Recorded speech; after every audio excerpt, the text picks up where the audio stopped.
Alors, bienvenue à notre webinaire, qui est consacré aujourd'hui à Google Analytics et plus particulièrement à comment réussir sa migration vers GA4. Alors, moi, je suis Wilfried Gachot, je suis animateur du réseau Inwin et je suis accompagné aujourd'hui d'Abdel Tamran, qui est dirigeant de 1789, expert en marketing et partenaire du réseau Inwin. C'est Abdel. Oui, Un bonjour à coucou, c'est tous et à bon? tous. Oui. Alors, pour ceux qui ne connaissent pas, je suis sûr qu'il n'y en a pas beaucoup, je vais expliquer ce que c'est que le réseau Inwin. Alors, Inwin, c'est un réseau d'agences digitales avec une vingtaine d'implantations en France. Notre mission, c'est d'accompagner nos clients dans leur digitalisation. Alors, je le dis à chaque webinaire, je le dis à chacun de mes clients ou mes futurs clients, vous avez un expert comptable, vous avez un avocat, et ben, il vous faut absolument un expert digital, car c'est un monde qui devient de plus en plus complexe et vous avez vraiment besoin d'être accompagné. Et c'est notre rôle. Alors, quels sont nos champs d'intervention? On va vous accompagner dans la création de vos sites internet, on va vous accompagner dans la formation de vos équipes dans le monde digital, on va vous accompagner dans l'animation de vos réseaux sociaux. Là, c'est vraiment qu'une petite partie de notre catalogue, puisqu'on peut vraiment faire de l'accompagnement sur mesure chez chacun de nos clients, et également sur la mise en place de stratégies de référencement naturel. Et c'est une transition Bonjour. avec le sujet du webinaire d'aujourd'hui. Bonjour. C'est une transition, car avant de laisser la parole à Abdel, en guise d'introduction, on va assister d'ici un mois et demi au passage de Google, enfin d'Universal Analytics à GA4, donc GA4 qui est Google Analytics 4. Et c'est une migration qui ne s'improvise pas. Alors pourquoi? Car ça va changer. C'est une nouvelle interface, des nouveaux indicateurs de performance et aussi une nouvelle façon d'aborder l'outil. Donc Abdel va nous détailler ça juste après. Donc je vais te laisser la parole. Vous aurez la possibilité de poser vos questions à la fin de l'intervention. On aura quelques minutes, enfin le temps qu'il faut, pour y répondre. Abdel, je te laisse la parole. Très bien, merci Wilfried pour cette introduction. Donc effectivement, lors de ce webinaire, on va traiter d'un sujet qui est vraiment d'actualité, qui est on va dire la migration vers Google Analytics 4. Donc on va évoquer effectivement un certain nombre de sujets. On va déjà introduire effectivement le sujet sur le web analytics d'une manière générale. En fait, pourquoi on s'intéresse au stade de son site internet. Puis, on évoquera un sujet un petit peu juridique, c'est-à-dire qu'effectivement, euh, aujourd'hui, on est tous face à l'utilisation de bandeaux de cookies euh, dès que vous arrivez sur un site internet. Donc, on évoquera également ce sujet. Et puis, on verra également quels sont les enjeux de la migration de la version ancienne de Google Analytics qui s'appelle Universal Analytics, qui va s'arrêter au 1er juillet 2023, donc dans un mois et demi, à la nouvelle version de Google Analytics 4, qui est en fait la nouvelle version de Google. Derrière, si vous avez des questions lors de ce webinaire, n'hésitez pas à soit poser votre petite question directement dans le chat, soit effectivement à la fin, je prendrai quelques minutes pour répondre aux questions. Donc déjà, le premier enjeu, c'est pourquoi on s'intéresse aussi aux statistiques de son site internet? Parce qu'effectivement, quand on met en place une stratégie digitale, vous avez peut-être un investissement, vous avez peut-être fait des investissements dans la refonte d'un site, dans du référencement naturel, du référencement payant, de la stratégie réseaux sociaux. À un moment donné, effectivement, on va se dire, qu'est-ce que je vais mesurer? Donc là, c'est plutôt le service marketing, entre guillemets, qui va réfléchir aux indicateurs de performance. Est-ce que ce sont des visites, des sessions, des commandes, des appels entrants, des formulaires de contact? Donc, c'est effectivement qu'est-ce que je vais souhaiter mesurer sur mon site Internet. Donc, ce premier enjeu de suivi de performance, il est plutôt marketing. J'ai besoin de data sur les performances de mon site. Ces besoins de performance et de data, forcément, il va falloir qu'elles se déclinent techniquement et on va devoir mettre en place des trackings sur le site. Donc, avant de parler d'outils, de Google Analytics et d'autres d'ailleurs de statistiques, c'est quels sont mes enjeux et comment je vais pouvoir déployer ces éléments-là techniquement. Une fois que on a fait ça, effectivement, les statistiques, on va déjà se poser la question à quelles questions vont répondre mes stats. Forcément, le premier élément qu'on va vouloir connaître, c'est le nombre de visiteurs de mon site. Combien de visites, combien d'utilisateurs, etc. Le deuxième enjeu, ça va être de savoir d'où ils proviennent. Vous avez peut-être mis en place des stratégies de référencement ou des stratégies digitales pour votre marque ou votre entreprise. Et effectivement, voilà, vous faites peut-être du lien payant sur Google, vous faites peut-être des réseaux sociaux. Et ce qui va être intéressant avec des outils comme Google Analytics et bien d'autres, on va pouvoir savoir d'où proviennent les internautes. L'enjeu suivant, c'est de savoir qu'est-ce qu'ils font sur le site, quelle page ils vont voir, est-ce qu'ils cliquent sur certains liens, est-ce qu'ils cliquent sur certains boutons. Et tout ça, effectivement, Google Analytics 4 va nous permettre de le savoir. L'enjeu majeur, et on aura une petite partie dédiée à ça lors de ce webinaire, c'est font-ils une action de qualité? C'est-à-dire, est-ce que j'ai des conversions qui remontent sur mon site Internet? Donc, on réévoquera bien évidemment ce sujet-là, parce que derrière, l'enjeu qu'on a autour de tout ça, c'est ce qu'on appelle le plan de marquage. C'est-à-dire que souvent, quand on met en place un tracking Google Analytics, on va voir que par défaut, on va pouvoir mettre un tag, mais en fait, ce tag par défaut, en réalité, si on ne met pas des trackings spécifiques qui sont liés à votre activité, en fait, on va avoir une information qui ne va pas forcément être exhaustive. Et dans les décisions que vous allez pouvoir prendre dans votre stratégie, effectivement, vous n'aurez pas tout. Donc, ce plan de marquage, en réalité, comme tout directeur marketing, comme tout chef d'entreprise, à un moment donné, l'objectif initial, c'est quel est l'objectif business de mon site Internet. Qu'il soit un site de générateur de leads, qu'il soit un site e-commerce, qu'il soit un site qui est là pour faire de la visibilité, à un moment donné, il faut bien définir des objectifs. Alors, forcément, quand on a l'habitude d'utiliser Google Analytics ou des outils de ce type-là, on a envie de se dire, bah voilà, j'ai besoin de mesurer ce qui me rapporte du business pour mon entreprise. Donc, c'est pas, j'ai l'habitude de dire, c'est pas un gros mot, le mot business. Votre site, il est là pour vous générer de la valeur, du contact, du chiffre d'affaires. Et grâce à Analytics, on va pouvoir mesurer un certain nombre de choses. Donc, de cet objectif business va en découler un objectif digital. Voilà, ce mois-ci, je veux générer 2, 3, 4, 6 leads, 2, 3, 4, 10, 15, 20 ventes. Donc, tout ça, effectivement, ça va être plutôt les objectifs digitaux. Et à partir de là, on va se dire, bah voilà, quel indicateur de performance je veux mesurer sur mon site? Si j'ai un site de formation, je veux savoir combien de personnes ont fait une demande de formation. Si j'ai un site de vente en ligne, combien de personnes ont vendu directement sur le site Internet. Donc, ça, ce sont des éléments qu'on va souhaiter remonter dans Analytics et à partir de là, on va élaborer un plan de marquage et on va le déployer. Alors souvent, on me dit, bah, OK, tu me demandes ces informations-là, je souhaite les remonter dans Analytics. Moi, j'en ai pas besoin puisque je l'ai dans mon back-office. La valeur ajoutée qu'on va avoir d'intégrer ce genre d'informations dans notre outil d'Analytics, c'est qu'on va pouvoir identifier l'origine des conversions. Et ça, voilà, quand vous avez une stratégie digitale, comme je l'évoquais, vous avez peut-être plusieurs canaux que vous mettez en place en termes de trafic et ça va nous permettre de savoir, bah, tiens, cette action de communication fonctionne, celle-ci un peu moins, et donc d'adapter au fur et à mesure la stratégie digitale. Donc effectivement, au-delà de ça, de cet enjeu, on va dire, purement plan de marquage et mesure, et l'intérêt de la mesure, forcément, le GA4, c'est un des outils qui est, en tout cas Google Analytics d'une manière générale, c'est un des outils les plus utilisés aujourd'hui. Et effectivement, Google Analytics a fait migrer son ancien outil Universal Analytics vers Google Analytics 4. C'est plutôt lié à des enjeux juridiques et de fiabilité des données. Donc la première chose, effectivement, on va parler un peu de juridique. Alors, je ne vais pas rentrer dans du détail technique et juridique, mais juste pour vous expliquer pourquoi Google Analytics a souhaité migrer vers GA4. Déjà, parce que effectivement, le premier enjeu, il est lié au RGPD, donc on y reviendra juste après. Le deuxième enjeu, c'est bien évidemment le suivi de la donnée, c'est-à-dire qu'à un moment donné, quand on va vouloir mettre en place un tracking, on va parler de fiabilité des données. La fiabilité des données, c'est quoi? C'est déjà faire en sorte que mon tag soit bien installé sur toutes les pages de mon site, que le tag soit installé qu'une seule fois. Le deuxième enjeu, c'est de se dire à un moment donné, dans Google Analytics 4, on va devoir faire des paramétrages. Je vais vous donner un exemple simple.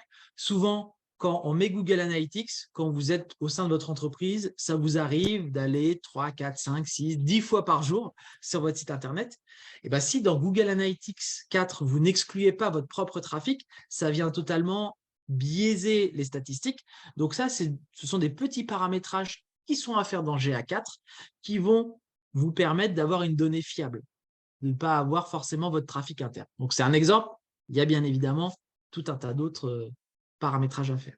Et puis le dernier élément, c'est la collecte du consentement.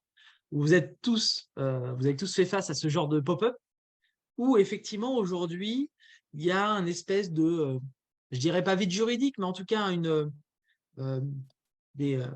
en tout cas une façon de traiter la collecte des consentements de l'audience qui est un peu flou. Donc, on va faire un peu de juridique pour le coup et on va revenir sur ce que nous dit la loi française vis-à-vis de ces outils d'audience. Donc, je rappelle juste que la loi française applique une loi européenne qui nous indique qu'aujourd'hui, tous les cookies qui traitent de données personnelles ne doivent pas être déposés sans accord préalable de la personne. C'est-à-dire que je prends un exemple, le cookie, par exemple, de Facebook, qui collecte votre nom, votre prénom, votre historique de navigation, etc. Quand j'arrive sur un site pour la première fois, il faut que je puisse donner mon accord avant que Facebook collecte des datas. Donc, c'est pour cette raison qu'on a ce bandeau de cookies. Aujourd'hui, ce que nous dit la CNIL par rapport à ça, donc là, je vous ai mis le texte de loi. Alors, juste pour préciser, Wilfried vous enverra le support, vous l'aurez à disposition, qui vous permettra d'accéder à ce texte de loi. Donc, le texte de loi aujourd'hui nous dit que tous les données cookies personnels, les cookies qui traitent de données personnelles doivent avoir l'accord préalable. En revanche, et c'est ce que j'ai mis sur la slide là actuellement, c'est que le cas spécifique des traceurs de mesure d'audience, c'est-à-dire que tous les cookies qui traitent de la mesure d'audience sans traitement de données personnelles, donc des cookies d'historique, etc., sont considérés comme des cookies nécessaires au bon fonctionnement du site. Ça veut dire que ces cookies-là, ils peuvent être déposés sans accord préalable. Et là, je fais un parallèle entre Google Analytics, Universal Analytics et GA4. La problématique, et c'est pour cette raison que Google, en fait, s'est pressé de basculer sur GA4, la problématique de Universal Analytics, donc l'ancienne version de Google Analytics, en fait, cette version-là, nativement dans son outil, traite de données personnelles. Donc, c'est pour cette raison qu'on va le voir qu'il va y avoir deux dates importantes avec Universal Analytics. Toutes les données issues de Universal Analytics, à un moment donné, vont être effacées pour que Google Analytics 4 soit éligible justement à ce comportement. Aujourd'hui, et je me mets sur la slide d'après, aujourd'hui la CNIL, qui est un peu le gendarme qui est censé, on va dire, réguler tout ce traitement de données, aujourd'hui la CNIL a listé un certain nombre d'outils qui sont éligibles au dépôt sans accord préalable. Donc, ça veut dire quoi? Ça veut dire qu'en réalité, quand j'ai un internaute qui arrive sur un site, il y a le bandeau de cookies. Dans certains cas, entre 40 et 60% des internautes refusent les cookies. Donc, s'ils refusent les cookies, c'est-à-dire qu'on n'a pas la possibilité de collecter de la data de statistiques. Inversement, la CNIL nous a listé un certain nombre d'outils, dont un outil que vous connaissez certainement qui est Matomo, qui peut être déposé sans accord préalable. Donc là, on a une exhaustivité, on a toutes les statistiques réelles du site Internet. Aujourd'hui, Google Analytics ne fait pas partie de ce listing. Alors forcément, on verra dans le temps si à un moment donné, Analytics sera éligible à la CNIL. À mon avis, ce sera le cas parce que, on le verra, aujourd'hui, la CNIL, je pense, ne peut pas valider Google Analytics parce qu'il y a encore l'ancienne version qui est existante. On le verra au 1er janvier 2024. Il y aura une probabilité qu'à partir de ce moment-là, il soit éligible. Donc ça, c'est des suppositions pour le coup, mais cette donnée-là, elle est importante. Ça vous explique pourquoi aujourd'hui, Analytics 4, en tout cas Google, s'est forcé à activer Google Analytics 4 pour justement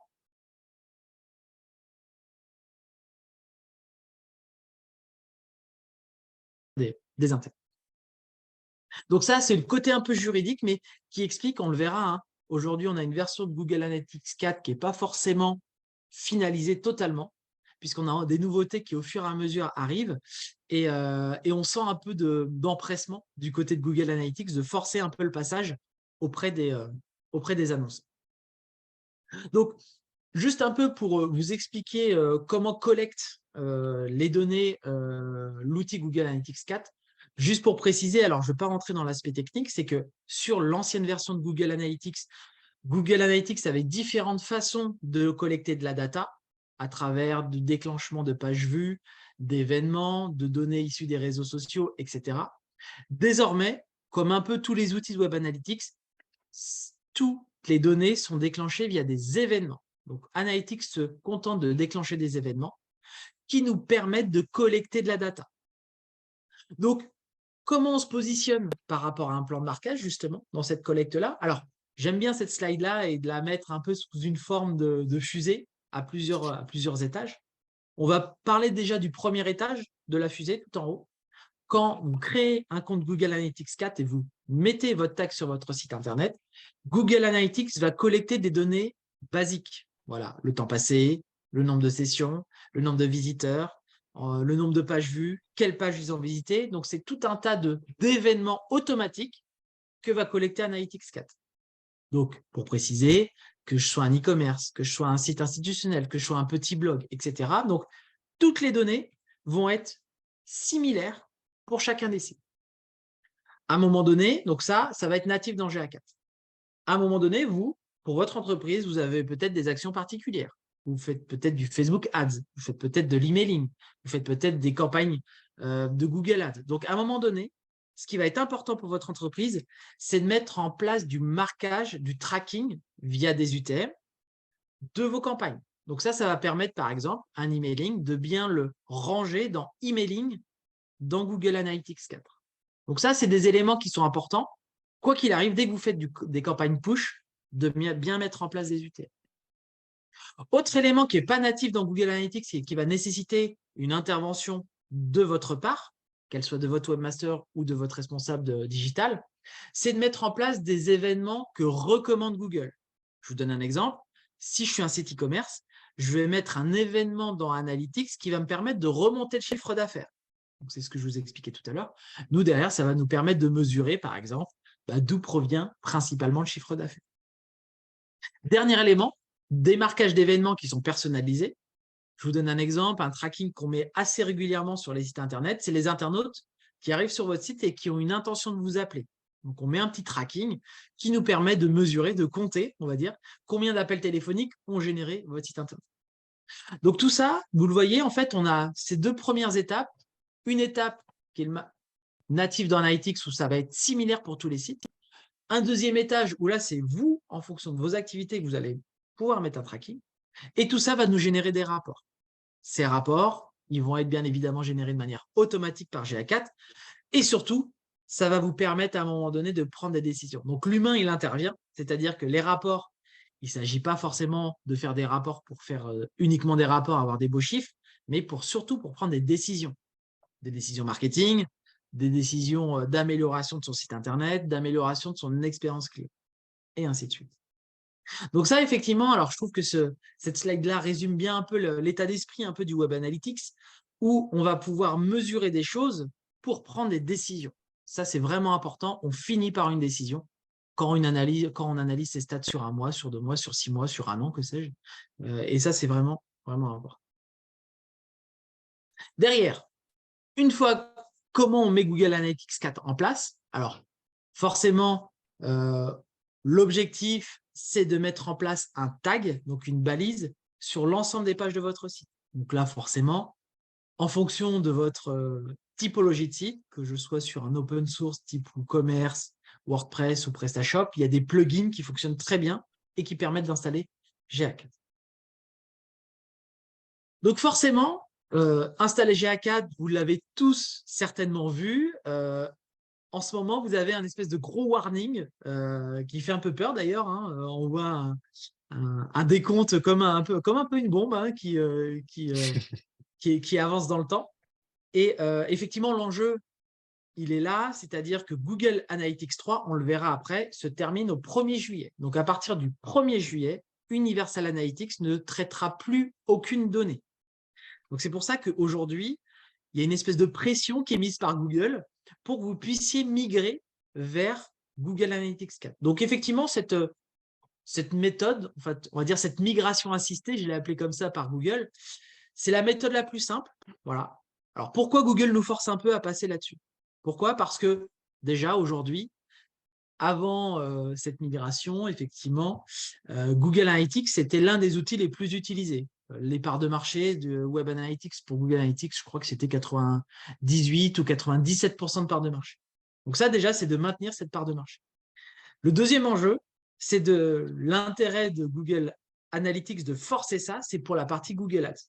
Certains d'entre vous font peut-être des campagnes Google Ads, et effectivement, quand on fait des campagnes Google Ads, les conversions qui sont dans Analytics, on les remonte dans Google Ads. Donc forcément, à partir du 1er juillet, si vous êtes encore sur Universal Analytics, en fait, vos conversions ne remonteront plus. Donc forcément, Google ne sera plus en mesure de justifier le fait que les Google Ads vous génèrent de la transformation.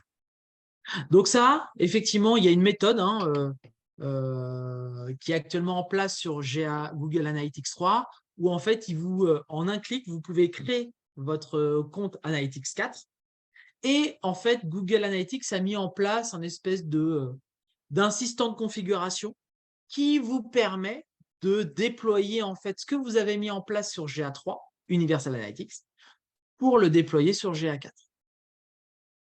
Mon avis là-dessus, mais c'est un avis qui est très personnel, effectivement, moi je vous conseille vraiment de repartir d'un nouveau plan de marquage GA4.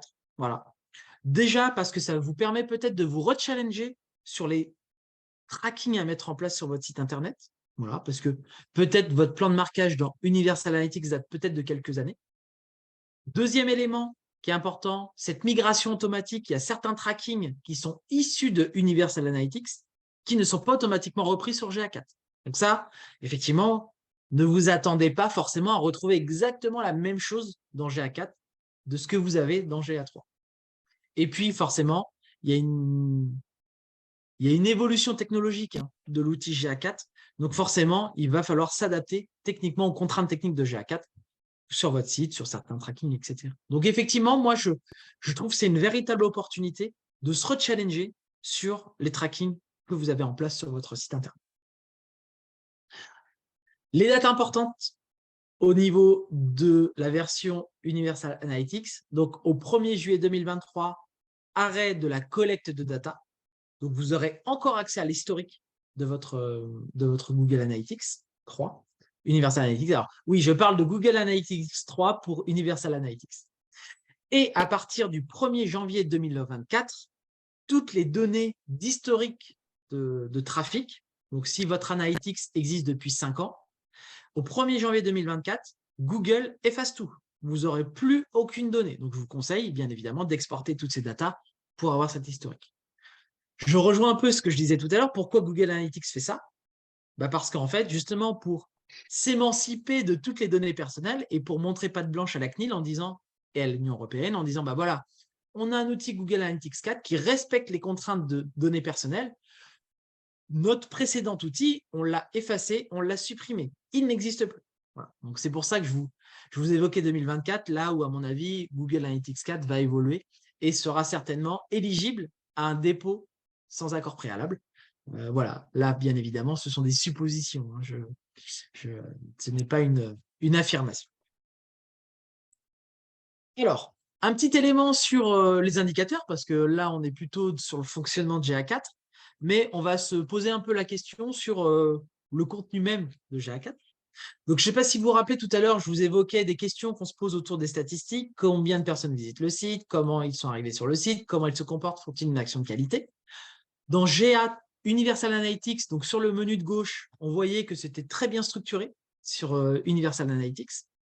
Là où, en fait, sur GA4, en fait, on se retrouve sur un menu qui est totalement éclaté. C'est-à-dire que si je prends l'exemple de la première question, combien de personnes visitent votre site? Avant, on trouvait toutes les informations sur les indicateurs dans audience. Désormais, on trouve ces informations dans GA4, dans acquisition et dans données d'utilisateurs. Donc, on voit qu'en fait, tout est éclaté en fait, dans un nouveau menu dans GA4. Et ça, objectivement, c'est une petite gymnastique à prendre pour pouvoir, on va dire, se réhabituer. Mais effectivement, quand on a eu l'habitude d'utiliser Universal Analytics depuis des années, ça peut troubler un peu notre façon de fonctionner. Après, à force de l'utiliser, bien évidemment, voilà, vous allez prendre vos nouveaux repères. Donc ça, effectivement, des changements dans le menu, des données qui sont plutôt éclatées, alors qu'effectivement, elles étaient assez regroupées logiquement dans Universal Analytics. D'autres éléments marquants sur cette nouvelle version de GA4, apparition d'un nouvel indicateur, le taux d'engagement. Donc, le taux d'engagement, moi, j'ai l'habitude de dire que c'est l'inverse du taux de rebond. C'est-à-dire que le taux d'engagement selon GA4, c'est une personne qui regarde au moins 2 pages sur votre site ou une personne qui navigue sur une page pendant au moins 10 secondes. Alors, c'est l'inverse du taux d'engagement du taux de rebond, pardon, avec un engagement moins élevé, parce que pour rappel, le taux de rebond dans Universal Analytics, c'est une personne qui est arrivée sur une page et qui s'en allait directement. Donc, cette disparition du taux de rebond au lancement de GA4, en fait, je pense qu'il y a eu des remontées certainement des utilisateurs. Le taux de rebond est réapparu en juillet 2022 dans Google Analytics 4. Donc, désormais, si vous n'êtes pas à l'aise avec le taux d'engagement, le taux de rebond est de retour. Autre élément marquant sur la partie GA4, vous avez la possibilité de personnaliser les rapports, donc les tableaux qu'on a dans Google Analytics, et le menu de navigation. Donc, c'est-à-dire qu'avec le petit crayon, là, par exemple, je vous évoquais tout à l'heure le taux d'engagement dans votre rapport. Si ce taux d'engagement, vous ne souhaitez pas forcément le mettre en avant, et bien derrière, ce taux d'engagement, vous avez la possibilité de le supprimer de votre rapport et de le remplacer par un autre indicateur. Donc ça, c'est une nouveauté qui est assez appréciable parce que ça nous permet de nous concentrer vraiment, en tout cas chacun. Moi, de mon côté, je vais plutôt m'intéresser au taux de rebond, je vais plutôt m'intéresser au taux de conversion, je vais plutôt m'intéresser aux sessions, alors que peut-être une autre personne, pour son entreprise, va s'intéresser plutôt au taux d'engagement et puis au temps passé. Donc ça, c'est une vraie nouveauté, possibilité de personnaliser les rapports, d'ajouter et de supprimer la date. Quelque chose à avoir en tête, Google Analytics 4, alors c'est assez étonnant de dire ça, hein, mais il est encore en cours de développement. C'est-à-dire qu'en fait, les font leur apparition régulièrement sur Google Analytics. Je vous ai mis le lien directement dans le support où vous voyez par exemple là le 2 mai 2023, Google Analytics a annoncé, donc ils nous mettent à jour ce lien-là, où régulièrement, voilà, tous les 2-3 semaines, ils nous disent, bah voilà, voici cette nouvelle fonctionnalité, voici l'apparition de cette fonctionnalité, voici cette apparition de cette nouvelle data dans GA4. Donc, si voilà, il y a une data ou une information que vous n'avez plus dans Google Analytics 4 et que vous aviez dans Universal Analytics, pas de panique. C'est peut-être que Google va la déployer dans les semaines à venir. Donc, c'est là où c'est, je trouve, un peu embêtant, en tout cas pour ceux qui utilisaient Universal Analytics, parce que en fait, toutes les fonctionnalités qu'on avait ne sont pas encore toutes déployées, et ça démontre un peu le côté un peu pressant qu'a Google Analytics de pousser son outil, même s'il n'est pas totalement finalisé, pour des raisons qu'on évoquait tout à l'heure, qui sont pour moi plutôt juridiques, et de faire table rase, on va dire, du passé. Voilà. Donc j'ai mis le lien directement dans le support en cliquant directement sur cette image. Donc, au global, les rapports GA4 évoluent quelque peu. Donc, forcément, graphiquement, il y a une petite évolution. Donc là, j'ai mis un exemple d'un rapport UA, Universal Analytics, avec le menu de gauche, un bloc avec la partie graphique et le bloc de data, le tableau de data en bas. Donc, 3 blocs, on va dire. Sur Universal Analytics, on se retrouve désormais avec 4 blocs.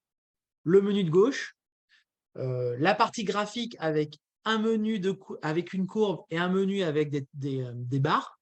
Alors, et en bas, le tableau avec les datas souhaitées. Donc, comme je disais tout à l'heure, les datas, on peut les modifier. Si à un moment donné, vous vous dites, bah tiens, moi, le graphique avec les barres ne m'intéresse pas, vous avez également la possibilité de le désactiver. Donc ça, c'est aussi super intéressant parce que vous allez pouvoir modéliser. Alors, forcément, si vous avez l'habitude d'Universal Analytics, un peu comme moi, bah en fait, moi, le menu à barre, il ne m'intéresse pas forcément. Donc, je désactive et je me retrouve uniquement avec la même configuration que j'avais sur Universal Analytics. Donc ça, effectivement, la structuration des rapports, d'une manière générale, il n'y a pas forcément d'évolution, et toujours avec la possibilité de choisir une date et de modifier, de faire des exports, PDF, Word, etc. Dans la partie navigation, il y a une nouveauté, c'est-à-dire que comme vous l'avez vu, certainement pour ceux qui ont déjà utilisé GA4, c'est qu'on a quasiment plus de menus sur le côté gauche. On va dire qu'aujourd'hui, on a une dizaine de menus et de sous-menus sur le côté gauche, alors qu'avant, sur Universal Analytics, on en avait une cinquantaine. Donc, Analytics a allégé un peu le menu et des fois, ça peut être un peu troublant parce que je vous donne un exemple. Si je souhaite aller identifier le trafic issu des Google Ads dans Google Analytics 4, pardon, Avant, sur le côté gauche, on avait un menu dédié Google Ads. Désormais, il faut aller dans la vue d'ensemble et aller chercher le sous-menu, les campagnes Ads. Donc ça, c'est un mode de fonctionnement qu'il va falloir prendre. Après, il y a une petite astuce. Il y a également la possibilité de personnaliser le menu de gauche en mettant directement votre lien Google Ads. Donc ça, c'est aussi une valeur ajoutée parce qu'avant, on avait 50 menus de catégorie sous catégorie, on utilisait 10%. Maintenant, on va pouvoir se concentrer uniquement sur les menus côté gauche qui vous intéressent. Une petite habitude à avoir également, c'est que dans le menu de gauche, on n'a plus un menu qui est détaillé. Par contre, si vous voulez aller chercher une data bien spécifique, prenez le réflexe de cliquer sur le haut du tableau, par exemple ici, en cliquant sur source support de la session. Google Analytics 4 va me donner d'autres informations par ailleurs.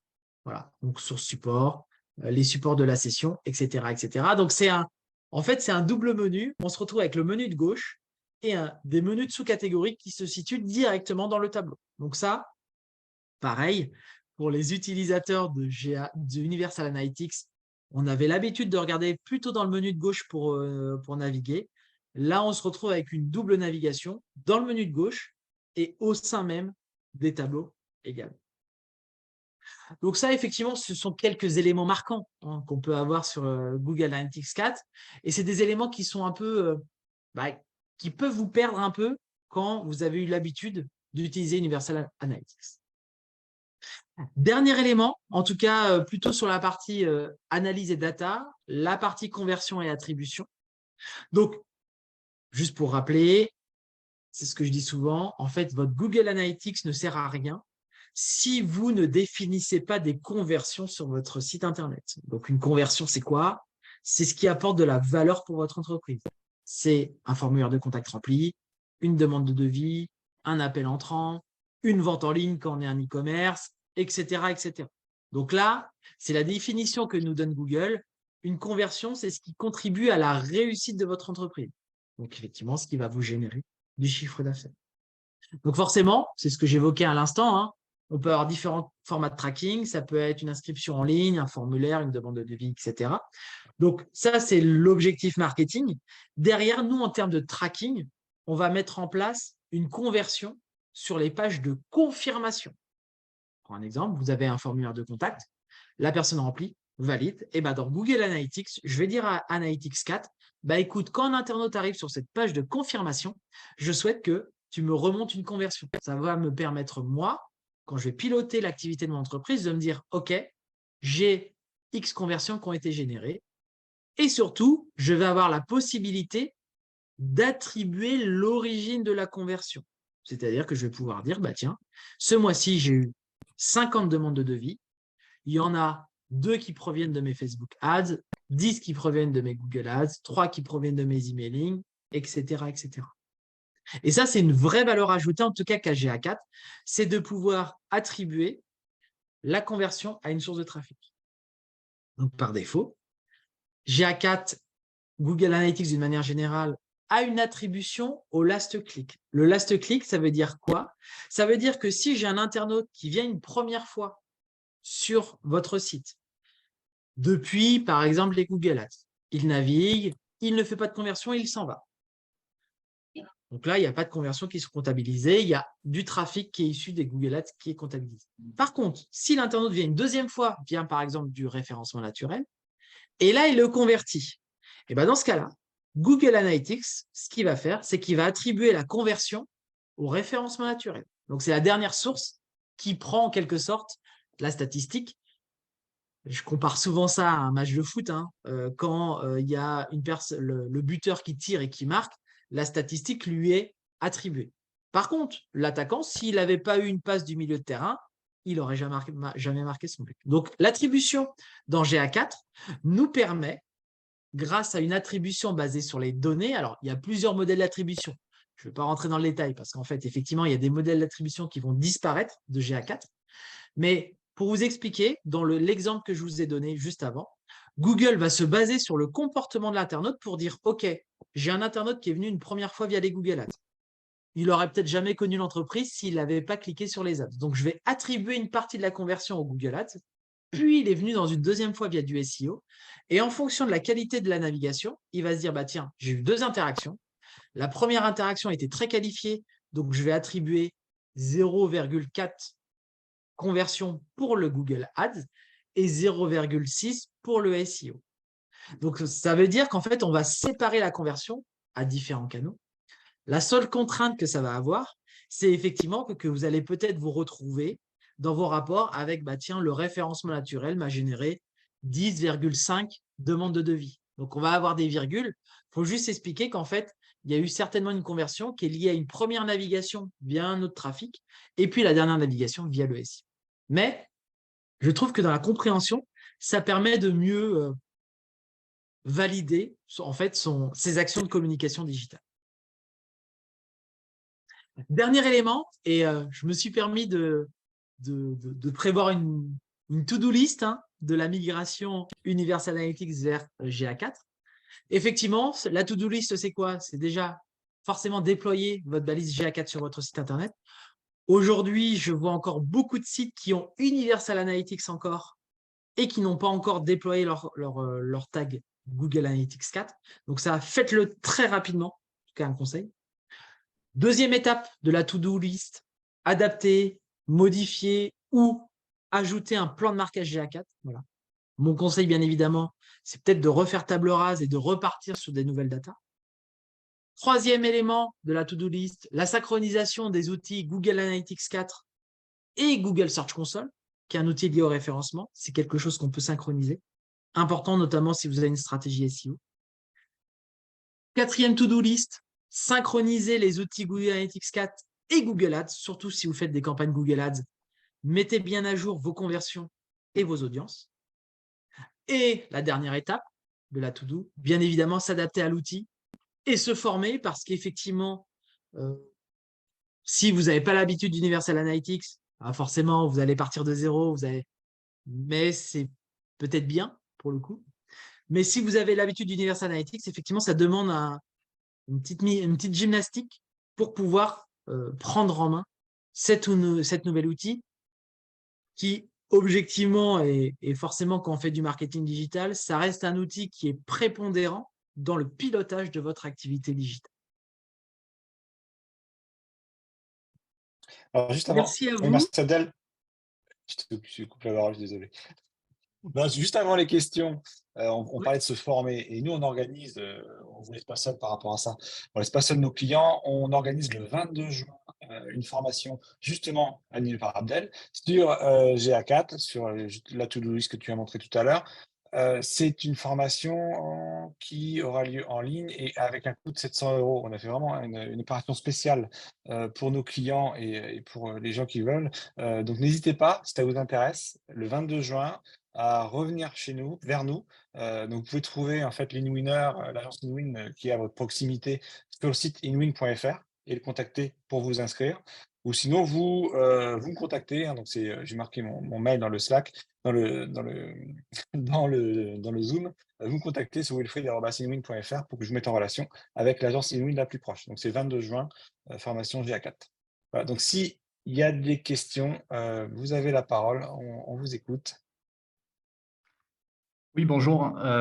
Oui, Abdel, David Gonzalez de l'agence Digital InWin à Clermont.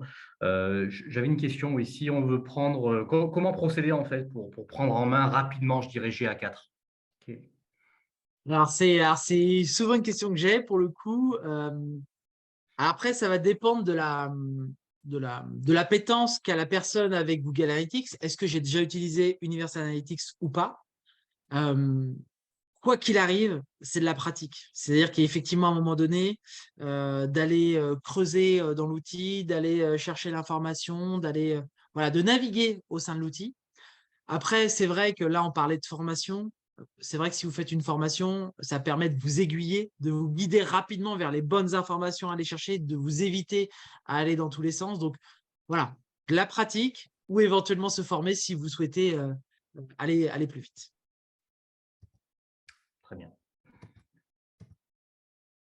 Bonjour Abdel, c'est Carole, agence InWin, Seine-et-Estuaire.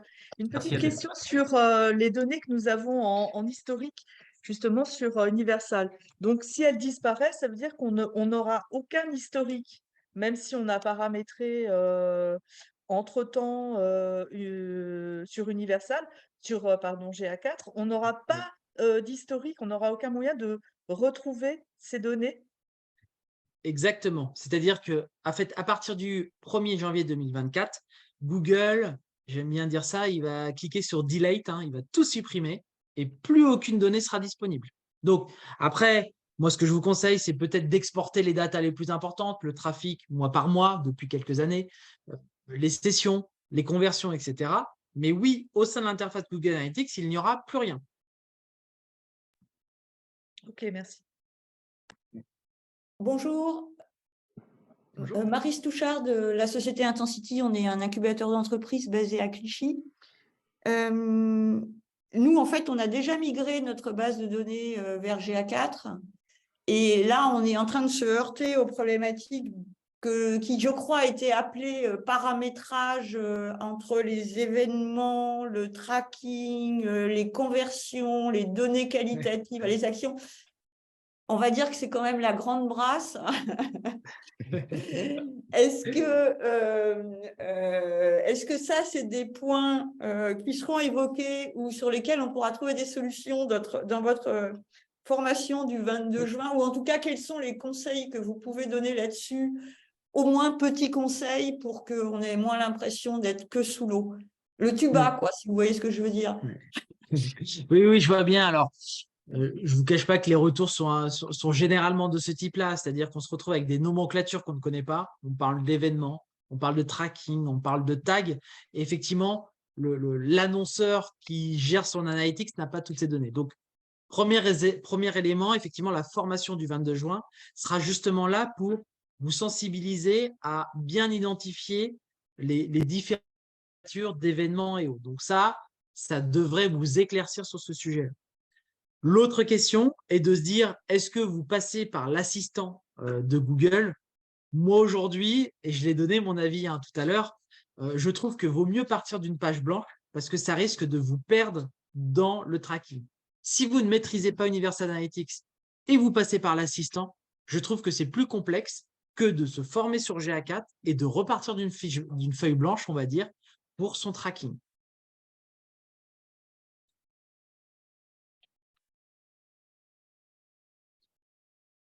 Est-ce que j'ai répondu à la question? Oui, tout à fait. Donc, vaut mieux reprogrammer à partir de zéro. Donc, Oui. voilà. Et donc, du coup, ça, c'est à l'issue de la réunion du 22 juin, quelque chose qu'on pourra faire. Tout à fait. C'est-à-dire que vous aurez tous les éléments en main pour comprendre le paramétrage de GA4 et de pouvoir faire les paramétrages de votre côté. De dire, bah voilà, je veux déployer GA4, je veux mettre en place des trackings, par exemple, de formulaires de contact, je veux mettre en place le suivi des clics sur les numéros de téléphone, je veux mettre en place des rapports liés à moi. Oui, la formation du 22 juin vous permettra d'être indépendant sur cette partie. Merci. J'ai également une question, mais alors message direct, je vais te la lire, Abdel, de Ouais. Florian. Y a-t-il une liste des données GA4? Alors, c'est une bonne question pour le coup. Il n'y a pas une liste des données GA4 qui est affichée par Google Analytics directement. Par contre, la petite astuce, c'est d'utiliser Looker Studio. Alors, Looker Studio qui est un outil de data visualisation. Et quand vous synchronisez Looker Studio et votre compte GA4, en fait, dans Looker, vous avez la liste de toutes les données et les dimensions que met à notre disposition Google Analytics 4. Donc là, c'est le petit tips d'utiliser Looker Studio pour aller chercher toutes les données.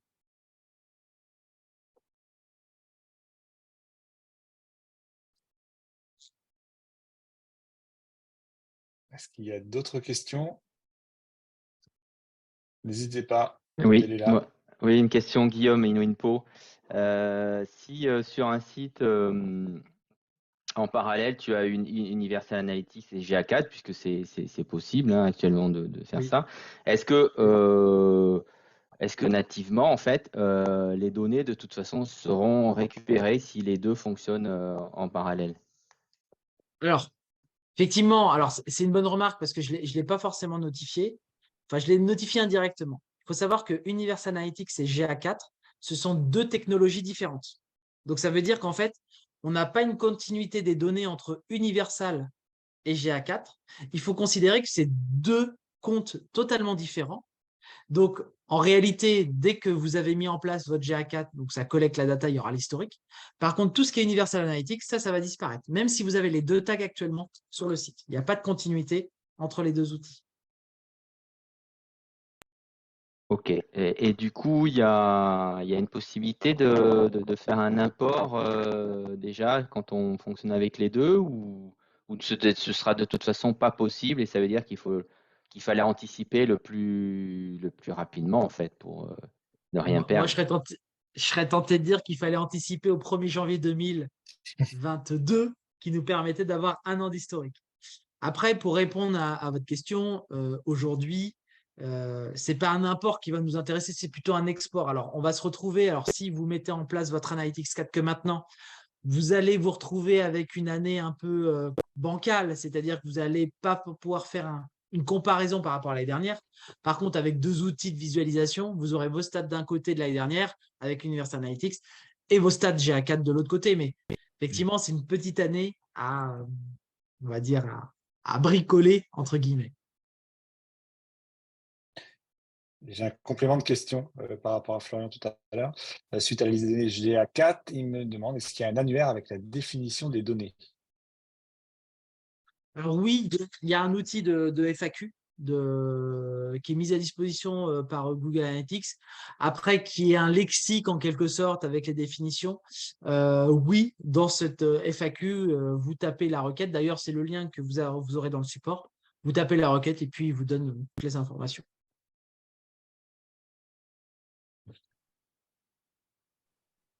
Abdel, de nouveau, Carole, juste pour revenir sur Looker Studio, Oui. c'est une application qui permet de visualiser, c'est ça, les stats?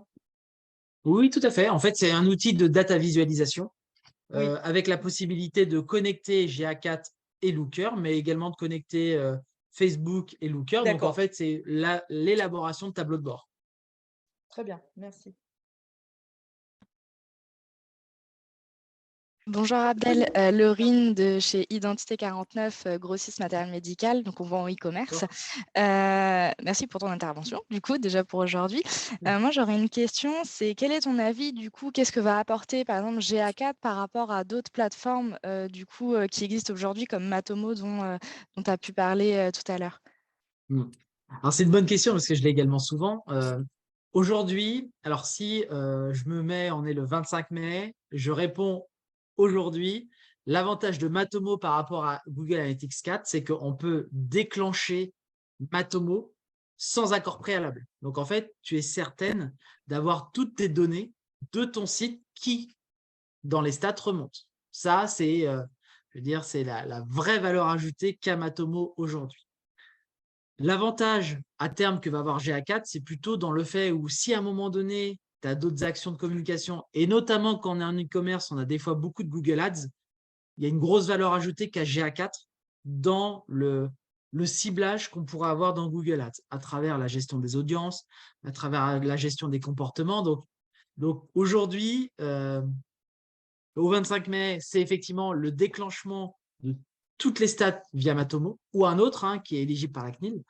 Après, c'est vrai que quand on fait des Google Ads, Google Analytics 4 nous apporte beaucoup plus de valeur que nous apporte Matomo parce que Google Ads est lié aux recherches dans Google, donc on a la possibilité de faire beaucoup de choses pour optimiser les campagnes. Dans le cas où tu ne fais pas de Google Ads, en réalité, GA4 n'apporte pas forcément de valeur supplémentaire vis-à-vis de Matomo. D'accord. Et dans l'hypothèse où, du coup, il y a des Google Ads, il faut, en fait, pour avoir cette certitude, il faut, en fait, attendre le 1er janvier 2024 ou avoir une annonce de la CNIL qui va conseiller officiellement GA4 au final.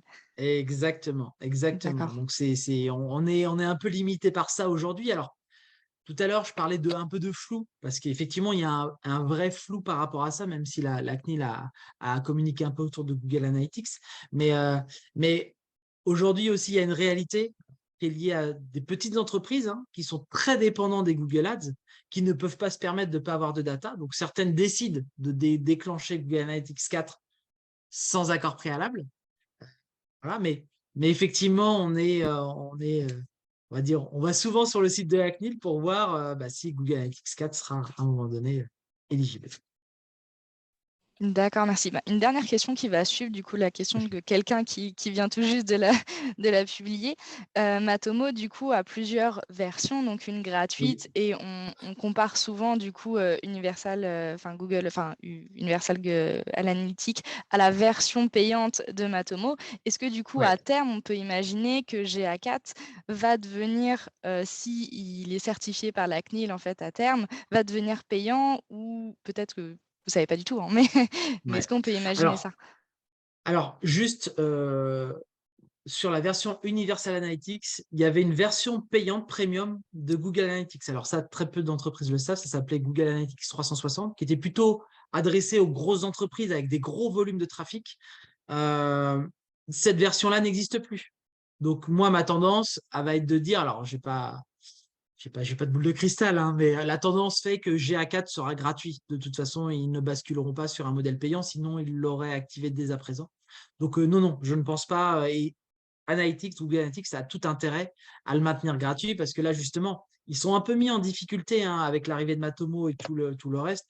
Donc, ils ont tout intérêt à maintenir l'outil gratuit. D'accord, merci beaucoup. Et donc, juste, je reprends la question effectivement qui est posée sur la discussion. Matomo est-il gratuit comme GA4? Matomo, en fait, en réalité, c'est un système open source. Donc, la technologie, elle est gratuite. Par contre, effectivement, il y a deux solutions. Soit vous passez par Matomo qui héberge cette solution et qui vous fait payer au nombre de pages vues.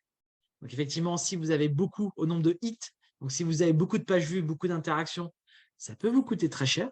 Ou soit vous passez par des gens comme nous qui ont hébergé la plateforme et qui pourront vous permettre d'avoir accès à l'outil pour quelques dizaines d'euros par mois en fonction de votre trafic, bien évidemment. Donc en réalité, Matomo n'est pas gratuit. La technologie est gratuite. Par contre, effectivement, l'hébergement, qu'il soit chez Matomo ou chez des agences, ça reste un outil payant.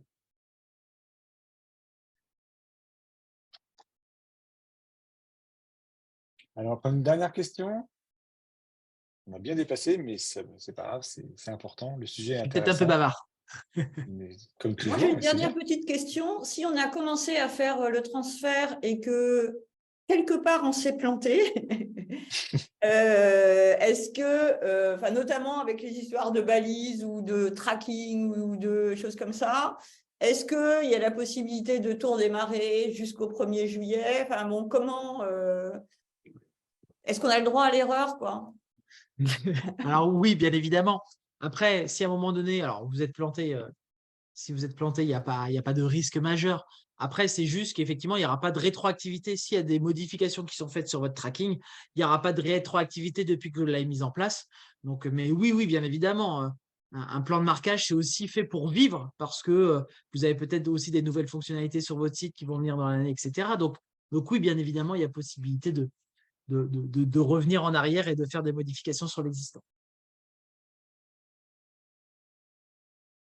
Merci. Merci à vous. Je vous propose qu'on arrête là.